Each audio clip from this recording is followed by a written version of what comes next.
નમસ્તે મિત્રો, આ વિડીયોમાં હું તમને લગ્ન નોંધણી પ્રમાણપત્ર એટલે કે મેરેજ સર્ટિફિકેટ કેવી રીતે કઢાવવું, શું ડોક્યુમેન્ટ જોઈએ, કેટલી ફી થાય, ક્યાં નીકળે, ફોર્મ ક્યાંથી મળે, આ બધા પ્રશ્નોનો જવાબ તમને આ એક વિડીયોમાં મળી જશે। સરકારી યોજના તથા સરકારી ભરતીના વિડીયો જોવા માટે આ ચેનલને સબસ્ક્રાઇબ કરો।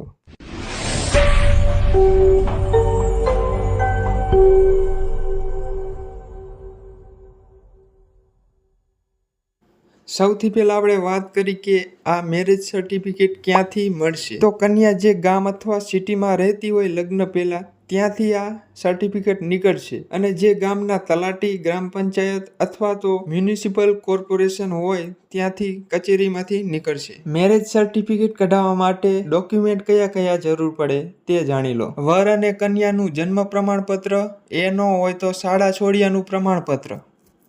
બીજા નંબરમાં વર અને કન્યાનું ફોટાવાળું પ્રમાણપત્ર, જેમાં આધાર કાર્ડમાં ફોટો હોય, પાન કાર્ડમાં હોય, ડ્રાઇવિંગ લાયસન્સ, આ ત્રણમાંથી કોઈ પણ એક। ત્રીજા નંબરમાં વર અને કન્યાના માતા પિતાનું આધાર કાર્ડ અથવા પાન કાર્ડ અથવા ડ્રાઇવિંગ લાયસન્સ અને રેશન કાર્ડ બંનેનું। એના પછી વિધિ કરનાર મહારાજનું ફોટાવાળું પ્રમાણપત્ર એટલે કે આધાર કાર્ડ, પાન કાર્ડ અથવા ડ્રાઇવિંગ લાયસન્સ। વિધિ કરનાર મહારાજનું રહેઠાણ પુરાવા માટે રેશન કાર્ડ જોઈશે। વિધિ કરનાર મહારાજનું વિધિ પ્રમાણપત્ર, કન્યાના ગામના 2 સાક્ષી લેવાના, એમનું આધાર કાર્ડ, રેશન કાર્ડ। સાક્ષીમાં કન્યાના પરિવારના ન હોવા જોઈએ, એમના કાકા દાદામાં હોય તો ચાલે। વર અને કન્યાની ઓરિજિનલ કંકોત્રી દેવાની થાય અને ઝેરોક્સ પણ કરાવવાની। અને જો કંકોત્રી ન હોય તો 50ના સ્ટેમ્પ ઉપર વર કન્યાની સંયુક્ત ફોટાવાળી એફિડેવિટ કરાવવાની, બિફોર મી વાળી, બરાબર, બિફોર મી। વર અને કન્યા પરણતા હોય એવો લગ્નનો કલર ફોટો રાખવાનો અને 5x7 સાઇઝનો હોય ઇંચ, એ પ્રમાણે તમે ફોટાવાળાને કહેશો એટલે 50 રૂપિયામાં એક ફોટો આપશે, એટલે 100 રૂપિયા 2 ફોટાના થશે। જો છૂટાછેડા કરેલા હોય અને ફરીને પરણેલા હોય તો એના પહેલા જે છૂટાછેડા કરેલા હોય તેનો લેખ રજૂ કરવાનો થાય। વિધવા અથવા વિધુર કેસમાં મરણ દાખલો રજૂ કરવાનો થાય અને મુસ્લિમ લગ્નના કેસમાં નિકાહનામું રજૂ કરવાનું હોય છે। અત્યારે મેરેજ સર્ટિફિકેટ કઢાવવા જાય ત્યારે ફરજિયાત સોગંદનામું તલાટી માંગે છે, તો તમારા જે કન્યાના ગામના તલાટીને પૂછી લેવાનું તમે સોગંદનામું માંગો છો તો કરાવવાનું, નકર કરાવવાનું નહીં। આપણે આ ફોર્મના અને ડોક્યુમેન્ટના 2 સેટ બનાવવાના છે। પહેલા ફોર્મમાં 200ની એગ્રીમેન્ટ ટિકિટ લેવાની, ઇન્ડિયન પોસ્ટ હોય, પોસ્ટ ઓફિસ આપણે ગમે ત્યાં લાગતી હોય ત્યાંથી તમે એમ કહો કે મેરેજ સર્ટિફિકેટ કઢાવવા માટે એગ્રીમેન્ટ ટિકિટ જોઈશે।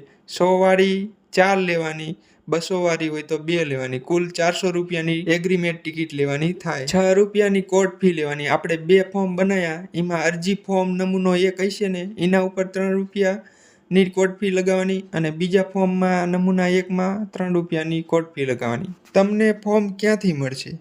તો આ વિડીયોની ડિસ્ક્રિપ્શનમાં અને કમેન્ટમાં મેં લિંક નાખેલી છે, ત્યાંથી તમે ડાઉનલોડ કરી શકો છો। ગુજરાતી અને અંગ્રેજી બંને ફોર્મની PDF મેં આપેલી છે। અને જો તમે ઓનલાઈનની દુકાને જશો ત્યાંથી પણ તમને મળી જશે, કચેરીમાંથી પણ મળી જશે, ગ્રામ પંચાયતમાંથી પણ મળી જશે। મેરેજ સર્ટિફિકેટ કઢાવવા પૈસા કેટલા થાય છે? તો 1000 થી 1500 રૂપિયા તમારા ખર્ચ થશે। તમારું મેરેજ સર્ટિફિકેટ ક્યારે મળશે? તો ફોર્મ ભર્યા બાદ 7 થી 30 દિવસની અંદર પ્રમાણપત્ર મળી જાય છે। મેં જ્યારે કઢાવ્યું હતું મારું 7 દિવસમાં મળી ગયું હતું। જો તમારા મનમાં કંઈ પ્રશ્ન હોય તો મને કમેન્ટમાં જણાવજો। જો તમને આ વિડીયો પસંદ આવ્યો હોય તો લાઈક જરૂર કરજો અને ચેનલ પર નવા હોય અને આવા જ વિડીયો જોવા માંગતા હોય તો ચેનલને સબસ્ક્રાઈબ કરી લેજો। મળીએ હવે નવા વિડીયોમાં।